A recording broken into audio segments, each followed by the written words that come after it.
Welcome to Massive Beers. My name is Matt. We do the beer stuff here. Põhjala. It's been a minute since we've reviewed a Põhjala beer, but we're a fan. We've been reviewing their stuff on and off several years now. It's weird for a brewery from Estonia, which is where they're located, to get such long-term play in the United States, but I guess that's part and parcel of who does this? Shelton Brothers. It still exists in some form or fashion. But yeah, they're known for a bunch of different kinds of beer, but their stouts are pretty much what I've reviewed.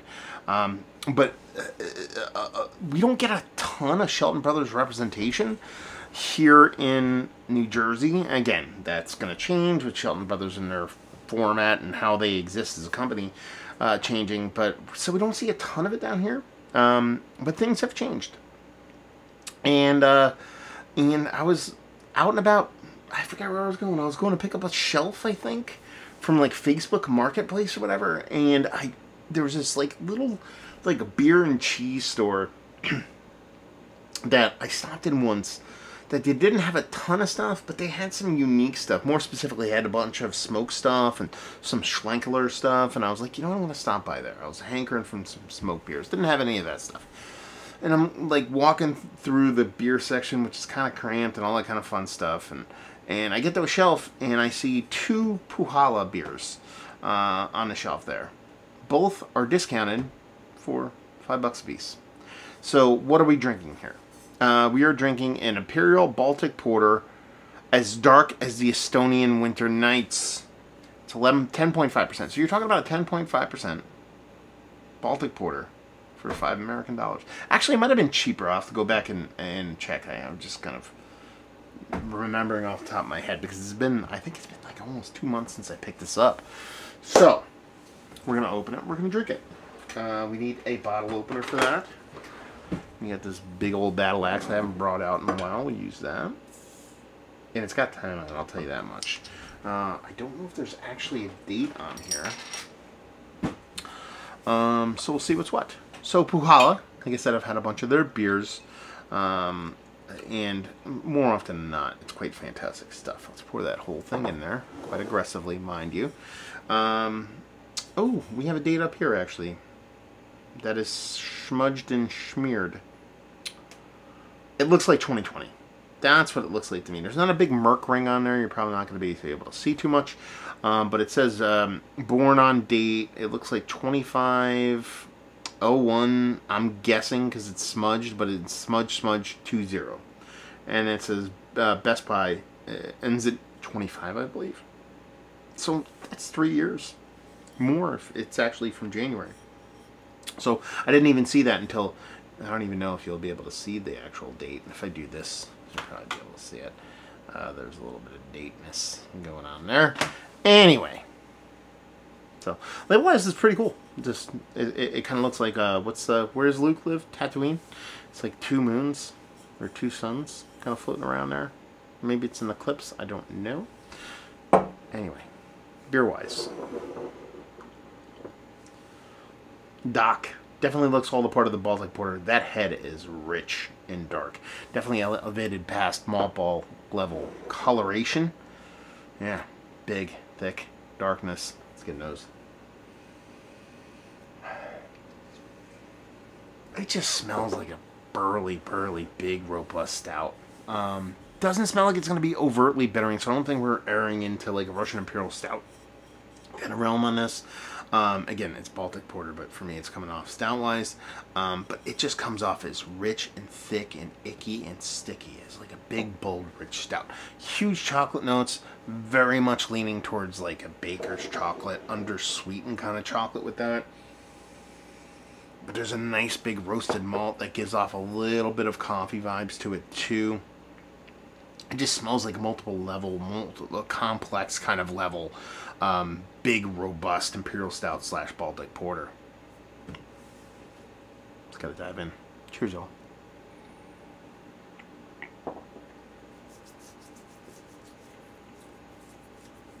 Man, that is just drinking beer. And you're like, dude, and you're talking about what? 10.5%? It's not very good beer. Just the way it kind of comes off. And it could be the time that really has settled this beer down. It is roasty toasty. Roasty toasty for a beer that, again, 10%. It's not 13, it's not 14. It's a big beer, but it's not that big. There's a rich roasty toastiness about this that kind of just dips its toe into like coffee-esque kind of waters that kind of gets me really hot and bothered here. Mouthfeel.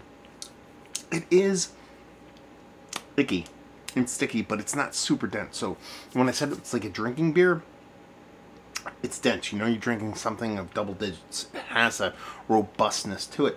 But at the same time, it's not like heavy to the point where you're like, I don't know if I want to drink a whole bottle of this. This is going to go down very easily.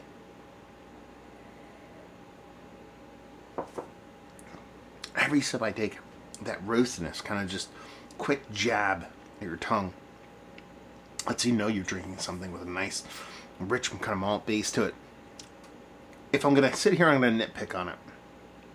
There's the ever so slightest metallic thing here. And I even hesitate bringing it up because it's not even worth kind of mentioning because of how tasty the beer is. It's like me kind of searching for something to pick on nit-wise. In a world where like almost every single one of these beers is not barrel aged. You know what I mean? Like, or reverse that. All these hit barrels nowadays. You know, if someone makes a beer like this, rarely does it see not hitting a barrel, and that being its ultimate form.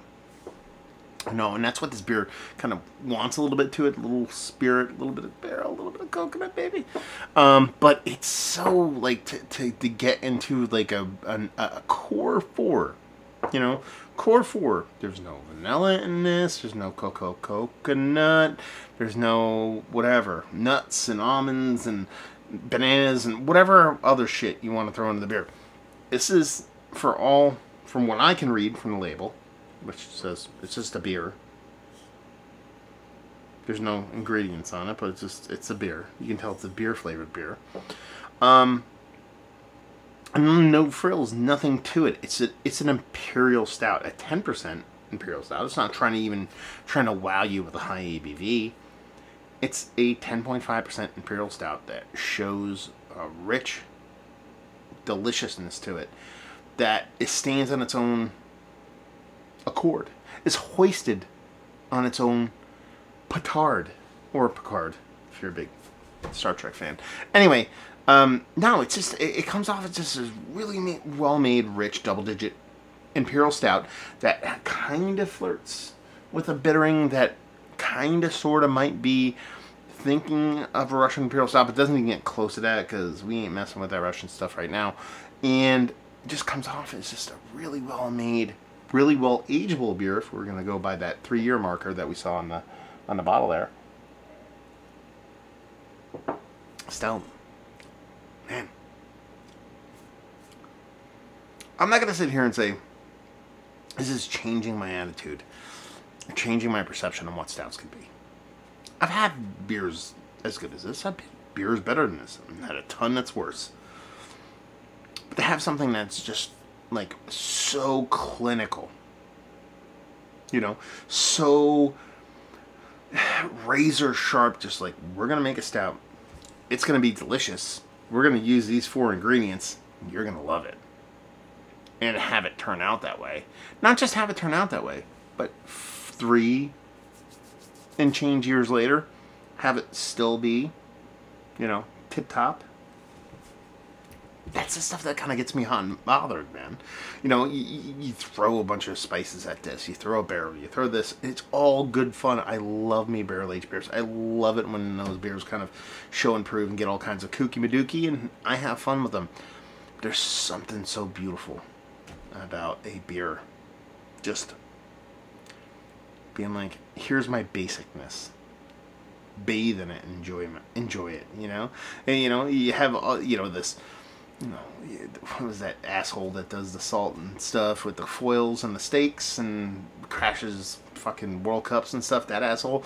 Like, that dude is, like, I'm not saying his shit don't suck, you know, or it does suck, you know, I'm sure it's tasty, but when you add all these kind of, does all this pomp to all this stuff, you know, like, be like, here's my beer, and it's gonna, well, let's put a wax on it, just for the sake of put a wax on it, okay, but, like, it's limited edition, you know that, right, you can't get it, all the other, like, little things you throw on to kind of make it more important, and it really mean nothing. And you know, the whole salt asshole thing, like, moving back that, it's like a steak, man. It's like don't fuck it up. Like, you could have a shitty piece of meat, you know. Like, one of my favorite cuts of meat is London broil. People classify it as a shitty piece of meat. I wouldn't say that, but it needs a little bit of massaging, you know. But in the grand scheme of things, if it's a really good piece of meat, it doesn't need much. A little salt, a little pepper. I would count those as core 4 ingredients. You know, don't gussy it up. You know, sauces, butter, sure. You want to do the whole sage and all that, fine. You can make it tasty. It's great. Truffles, awesome. But just something about, you know, the Ron Swanson, here's a burger. Have it on the bun. Put ketchup on it if you want. I don't care. Is always going to beat the saffron turkey burger. And that's kind of where this kind of lands. Is that it's just, it's basic in its creation. It's basic in its want and ability. But at the same time,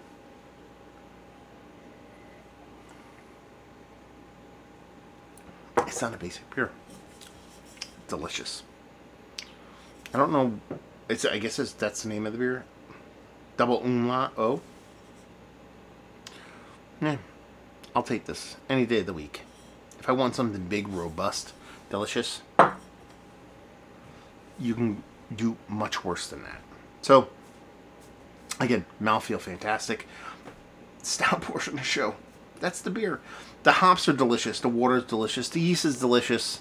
The malts are delicious. What else do you want me to say? It's a core 4 dream. Like, if you like literally like a BJCP nerd, or just like beers to be beers, this is it. This is beer flavored beer at its best, and I'm here for it. Põhjala. Have you had a ton of their beers? Have you had this beer? More specifically, the double umlaut I don't know how to say that. Have you had this? Have you had the 2020 version that expires in 2025? Anything Põhjala related or good beer related, we could do down there. So there you go. We're reviewing the books. Hopefully you guys enjoyed. Mount Rushmore status, core 4 stouts, yes. Hope we'll see you next time. Cheers, all.